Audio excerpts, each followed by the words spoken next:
Why, hello, you guys. I wanted to give you a quick, idea for July 4th. It is our country's 250th birthday, per se, right? 1776. And my family and I are actually spending time at home, kind of going over doing some of the cuisines, playing the games, and things like that. But I wanted to give you kind of a quick, cool use case, right? To get us in the headspace, potentially, of what it was like as a human being to live in that time in Boston, as well as in my case, Tampa, Florida area. And I wanted to see what that lifestyle actually looked like to be able to kind of explore it. Some of us have read books on this kind of stuff, but I really haven't put that in my purview and things like that over the years. So it came across, I think this is a really cool use case for AI. All right. So I'm going to flip this screen around, hopefully here.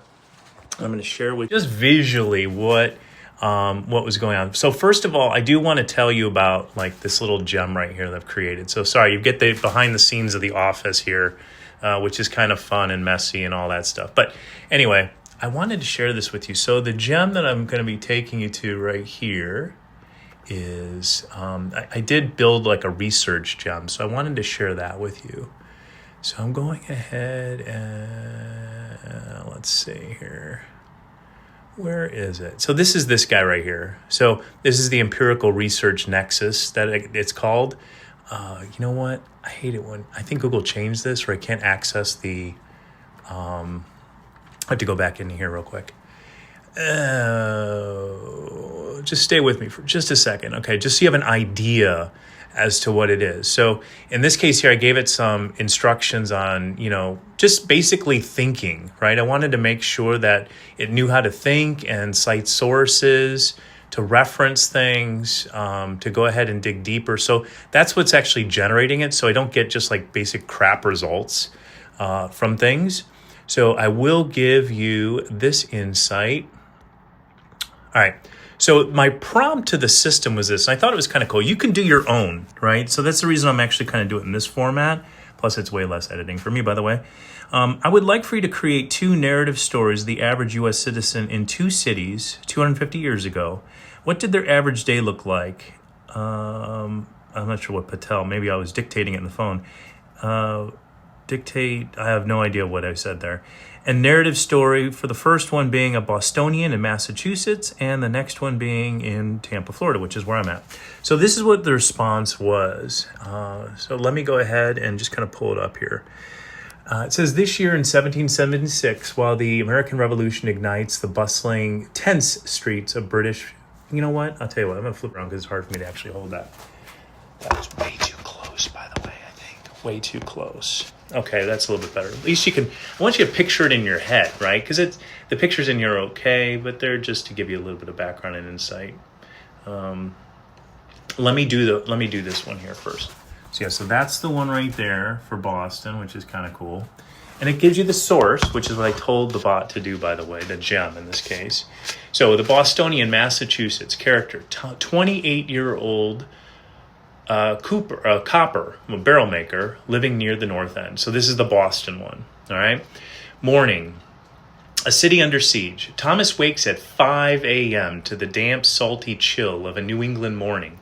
He quickly strokes the hearth fire and the heartbeat of his small wooden home. Breakfast is simple and quick: cornmeal mush, hasty pudding, sweetened with molasses and washed down with a small beer, as the local water is notoriously unsafe.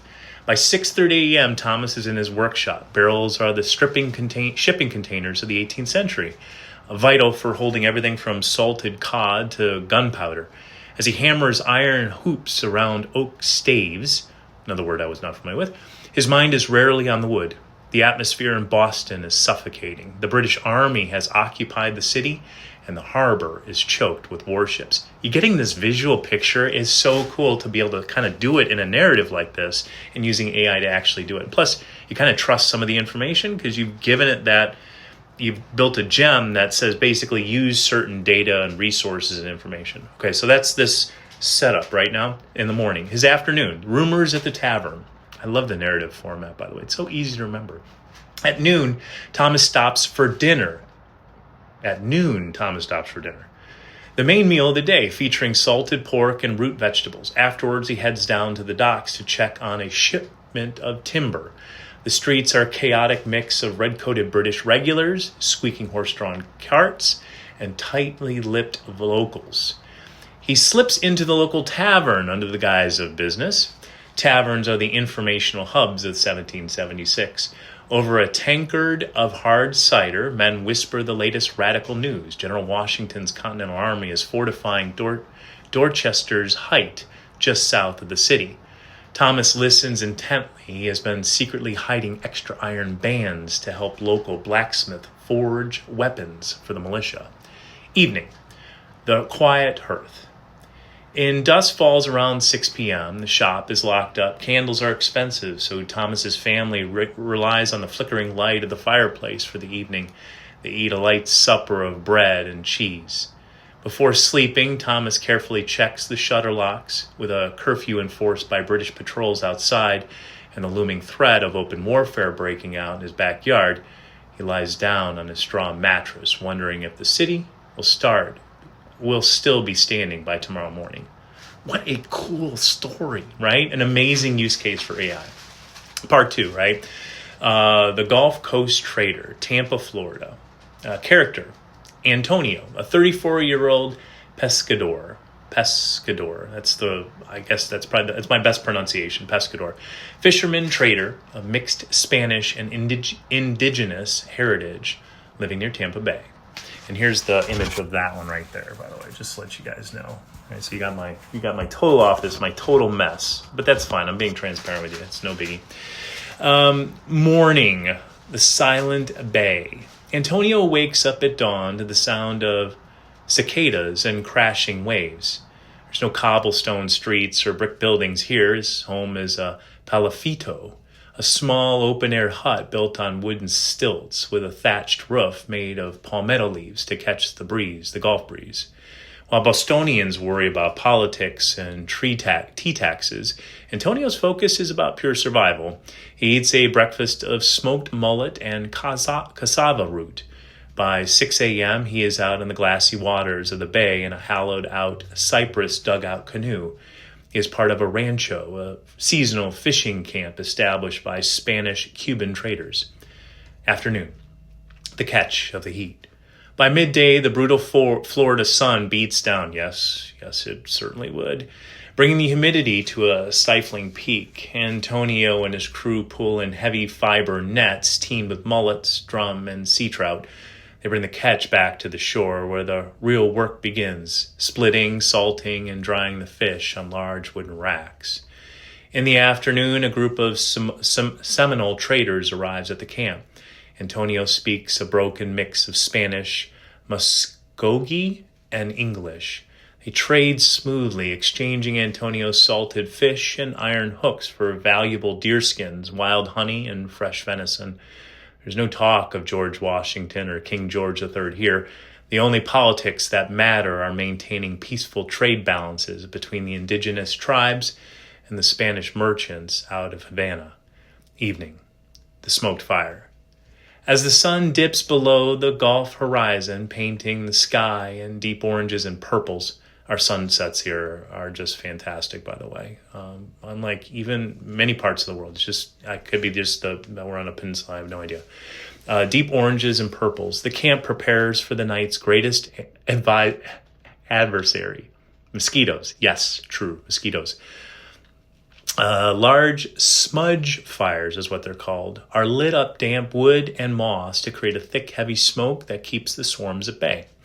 Antonio eats a fresh supper of roasted turtle meat and wild oranges.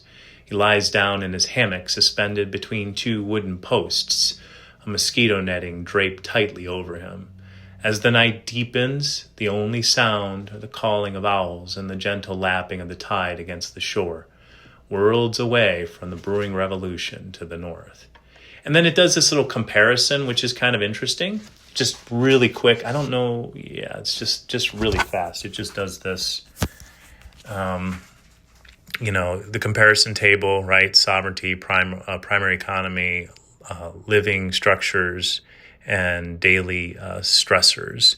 and it gives the Boston life as well as the Tampa life. It's just kind of a cool use case, right, for this stuff. And I just wanted to share that with you because it's just one practical way to be able to use AI to do something kind of interesting and provide a little bit of color and understanding of how people lived back then. So I hope that use case blesses you today. I know it did me. It's something simple and fun. And I hope, share it out to other people. I'd love to hear other use cases, other readings even of things of different parts of the people in different parts of the country.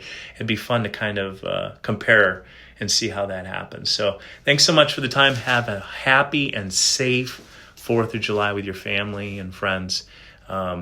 Remember, it's dry out there, folks. So be careful. All right, take care. Bye-bye.